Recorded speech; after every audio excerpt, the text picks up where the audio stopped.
Hey guys, welcome back to Intuitive Angling, and appreciate you guys joining me for today's episode. And guys, today I want to discuss how bass fishing has been going downhill starting in 2005 and some events that's happened that makes it continue to go downhill. And more importantly, I want to talk about how we can reverse that trend, because there has been some events that have happened that have been monumental in sort of like the downswing of bass fishing on all different levels. So we're going to address that today. And I don't like to do these videos to complain. That's not the point of it. I try to do videos like this to draw attention to problems and then offer some solutions. So that's the plan here in today's video. Also, guys, thank you very much, man, for everybody that's taken time to hit that subscribe button here at Intuitive Angling. Right now we've got like 30% of the people that are subscribed to the channel. If you guys like the content and want to support it, that's a free and easy way to do it. Is hit the subscribe button, hit the like button, hit the hype button, comment. Much appreciated. And also, guys, real quick, you've heard me talking about this. I just want to reiterate for this month that Cast King has came out with this brand new reel they have. This is the ALTI bait cast reel. This sucker is like impossible to backlash. You can cast it without even thumbing and it doesn't backlash because of this Halo Vortex magnetic braking system. It's got the world's first all titanium spool, 11 ball bearings, light as a freaking feather. Price point, guys, just a little over $200. So if you're interested in this, I'll have the Cast King link in the description of this video. And if you use my promo code Randy10, you get an extra discount on there. So you can either get them through my Cast King link, or you can get them through Tackle Warehouse, my link there too, which is in the description there. But you'll really like this reel, guys. This is like, you can't believe how light this thing is, and how I have never used a bait cast reel before that you can cast out there without even thumbing and not get a backlash on it. So if you guys are looking for a reel, I think you'll really be happy with that one. Okay, I want to do this. I never want to normalize what's going on in the sport, guys. A lot of you guys know that watch the channel. I'm sort of like a historian of the sport, and I feel sort of like the protector of the sport. And I don't like what's happened to the sport, especially over the past 5 years. We've had a lot of problems with it and continue to do so. But I want to identify what happened to start all the problems we have here, because you've got a tournament side and you've got a recreational fishing side. So we're going to get into the both of it. Now, the first thing that happened that was extremely destructive to the sport was when in 2005, when Bassmaster came out with the Elite Series circuit. One of the things about the Elite Series circuit was they had a contract with Busch Beer, and if you were going to fish the Elite Series starting in 2005, you had to run a Busch Beer sticker on your boat. And I got my invitation to the Elite Series in late in 2004, and at the time I was fishing both the Bassmaster Top 150s and the FLW Tour, and I had a sponsorship with Fujifilm through FLW. And part of my contract was you could not advertise alcohol or tobacco. So I had to quit fishing Bassmaster. I turned down my Elite Series invitation and I stayed with FLW. And this is what happened, is when you had the Elite Series, make this transition, as far as, all these changes with it, that segmented the industry in a big way, because you had, at this point, you had a division amongst the anglers. You had the FLW Tour, you had the Bassmaster Tour, you had hammers that were on the Bassmaster Tour that are now on the FLW Tour. It became really complicated. And then the tragic thing that happened, like to myself and a lot of other anglers that decided to fish the FLW circuit simply because our sponsorship alignments, is FLW basically went down the toilet over the next 2 or 3 years. They lost a bunch of their corporate Walmart sponsors, the money dried up, and all of us that stayed with FLW basically got screwed, okay? So that was sort of the first thing that happened. Sorry about that, guys. Had a little glitch in the video there. Had to start it over.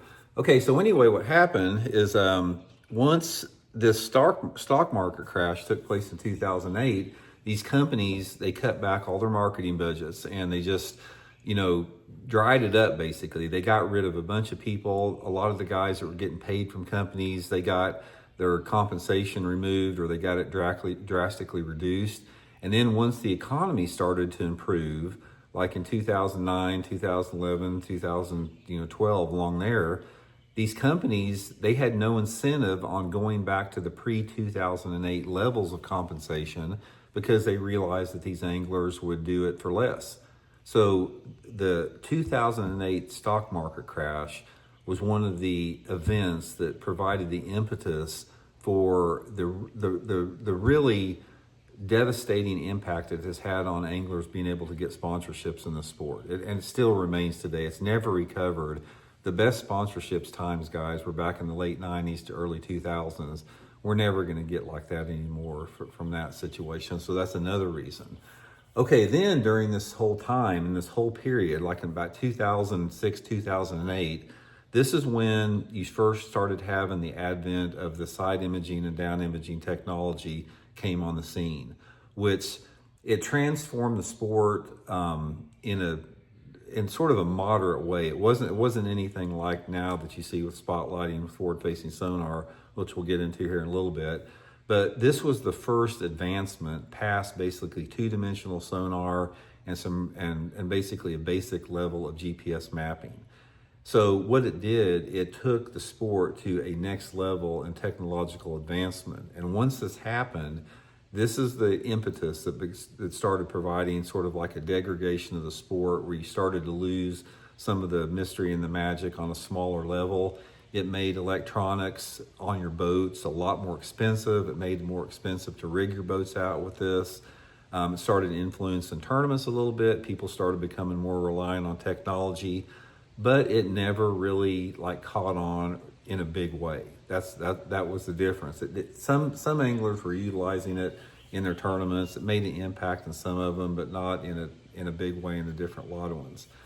Okay, the next thing that came along, and this was a big one too, it's like when when MLF bought FLW, and then they sniped all of the Bassmaster Elite Series pros over to the Bass Pro Tour. This is one of the most devastating blows the sport has ever seen, because it undermined everything about bass fishing. All of a sudden, Bassmaster, which was the flagship and the standard that all professional fishing was measured by for ever since it started, now you had this competing circuit because they dangled this financial carrot in front of all these guys and dudes like Skeet Reese and Kevin Van Dam, and all the stars of the sport left Bassmaster that made their career to go chase this golden carrot over with MLF. And I had a real problem with this, guys, because you had 75 guys out of the 100 on the Bassmaster Elite Series that Bassmaster made their career. Everything about it. Their Bassmaster was the reason that they were around, and they basically threw Bassmaster under the bus to try to make more money. Instead of trying to work with the organization and come to terms and get stuff negotiated where they didn't have to leave, they all left. They went over to MLF. Like I said, this big pie in the sky. Everything's going to be great. You're going to be making millions of dollars. All this BS they gave to them. Went over there. They found out that it wasn't all that. And then one by one, they all started wanting to come back to Bassmaster. So this sucked for the industry in a big way. Number one, it's like most average anglers would give their left nut to fish the Bassmaster Elite Series. And you had these guys that were like, decided to go somewhere else, even though they had an Elite Series berth, and it just made them look like a bunch of whiners. So that really had an impact on it, segmented the tournament side of it, and it's like we gained a lot of disrespect over that. There was a lot of negative press, negative publicity. There still is. Personally, myself, I think it's terrible to have two major competing circuits. I don't think the sport's big enough for that endemically. And what happened on this, aside from, all the stuff that the viewers and all that type of stuff and all the negative stuff that came with that, is once this segmentation occurred, and then at the same time, you started having the emergence of new circuits coming on. You had like the Toyota Series and the expansion of the Bassmaster Opens and the NPFL. Everybody's got a tournament circuit now. There's tournaments, or a dime a dozen. There's regional circuits, there's local circuits, there's national circuits. And it watered down the sponsorship pie to where it was like nearly impossible for anybody to get any type of a meaningful financial sponsorships from these companies, because there's too many anglers. That's the problem with it. There's too many freaking anglers out there. The industry's not that big for it. So in essence, all of this expansion has done nothing except hurt the sport and hurt the anglers and put some money in the pockets of a very small minority of people as a result. So all this stuff at this point now, we've, from about 2005, now we're up to, in the 2010s, something like that. The industry sort of in turmoil a little bit. All this stuff's coming along, and then you start having the advent of forward-facing sonar. And at the same time, you've got this income disparity that's getting larger and larger and larger, to where you're basically having more and more people that are financially well off, replacing all the guys that worked their butt off that were not that well financially off, because the people that were financially well off, they didn't need those sponsorships that aren't there anymore. Those sponsorships weren't there. The companies paying the entry fees, companies giving guys free boats and motors, all this type of stuff's gone now. So the only people that can afford to do it are like the people that have rich parents or they own their own businesses. So you start having this financial elitism that started to develop about 10 years ago or so, maybe a little bit less than that. And we see that today stronger than ever, is that financial elitism. So you add this to the pot, and then on top of everything else that comes with it, now we've got this introduction of the cheater box and spotlighting for bass. And what this has done, especially over the past 5 years, it has not fundamentally or not, basically, but it has transformed the sport into something that fishing is not.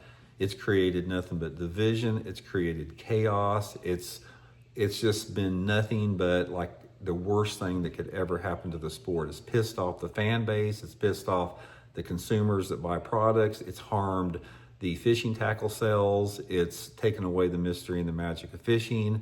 It has caused the veteran pros that were artists at their art form that took decades to hone their craft to basically be thrown underneath the bus and replaced by a generation of younger anglers that do not have those traditional skills, but they are masters of electronic technology that can utilize, and they can find these fish that were normally untouched because you didn't have that technology to be able to locate them. None of this is good whatsoever. This is why all of these events leading up, this is like a combination of a perfect storm that has made bass fishing go down the hill and down the toilet since 2005. Okay, now some of the stuff is self-inflicted and some of it is like, could have been avoided through different type of things, but basically a lot of this is self-inflicted. And you look at a lot of this and you can trace pretty much all of it back to basically greed and people that are trying to make a buck. Everything about this, guys, all of the changes that we've seen, the new tournament organizations, the electronic technology, the new formats, all that type of stuff is designed to benefit a small minority of people financially, and they could give a shit less about anyone else, and they could give a crap less about some guy that has spent 25 years, traveling the country on the circuit, and he's honed his skills. He's an artist at real bass fishing, and now he can't compete anymore. And then you slowly start losing guys. Why do you think guys, I'm not speaking for Kevin Van Dam here or anyone else, but why do you think guys like Kevin Van Dam and the superstars in the sport that helped build the sport, why do you think they gradually just started dropping by the wayside? It's never happened in this capacity before.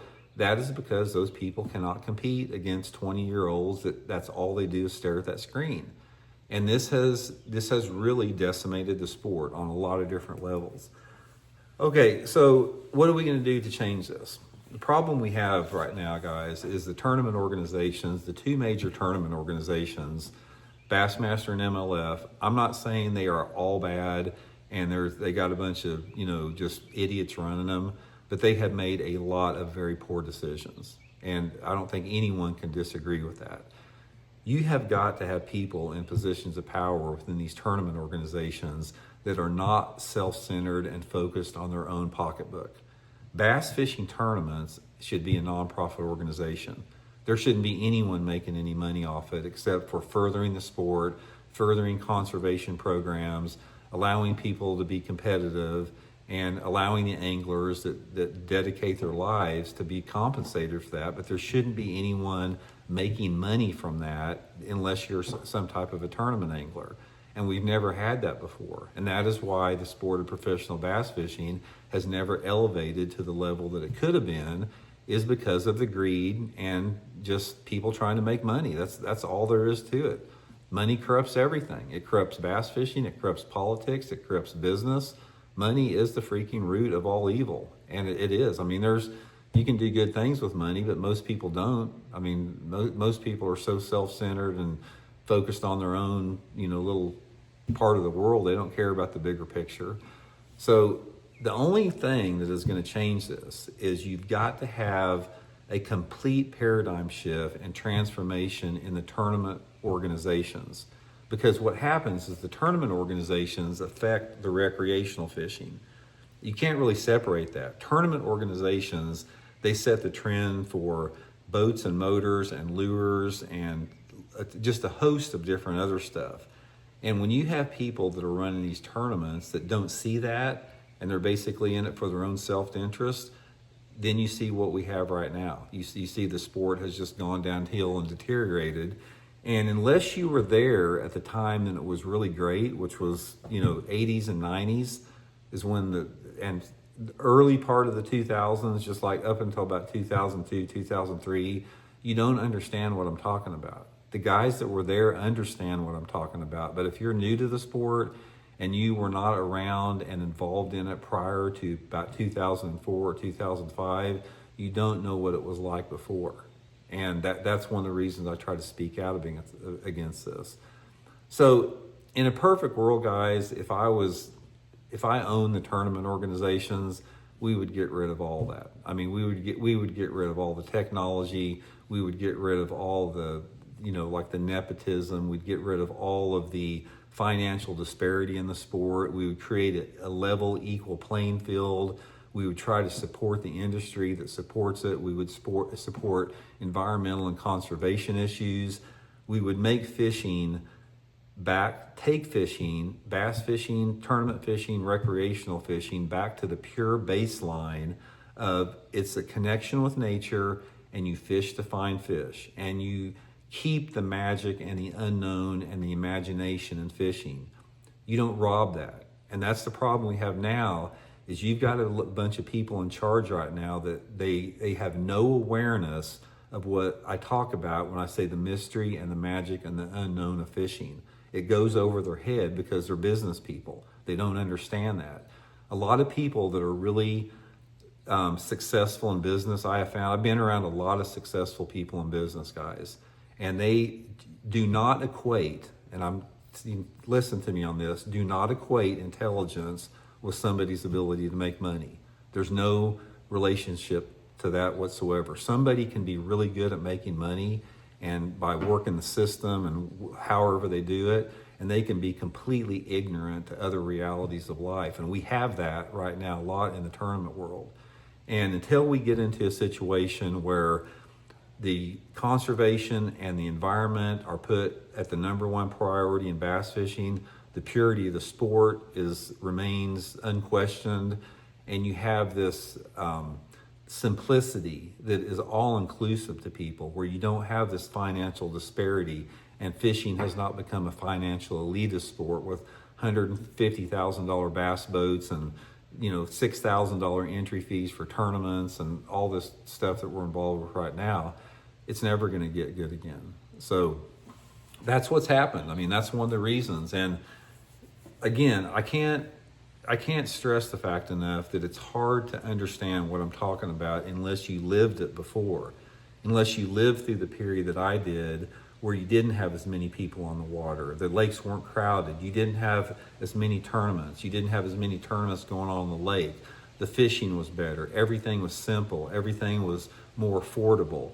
There wasn't any chaos or division. People didn't talk about things in tournament fishing that created chaos and division. Everybody was happy to be out there. And now it's just a complete shit show. It really is. There's about 6 people in this industry, guys, that have turned the sport into a shit show. You guys know who they are.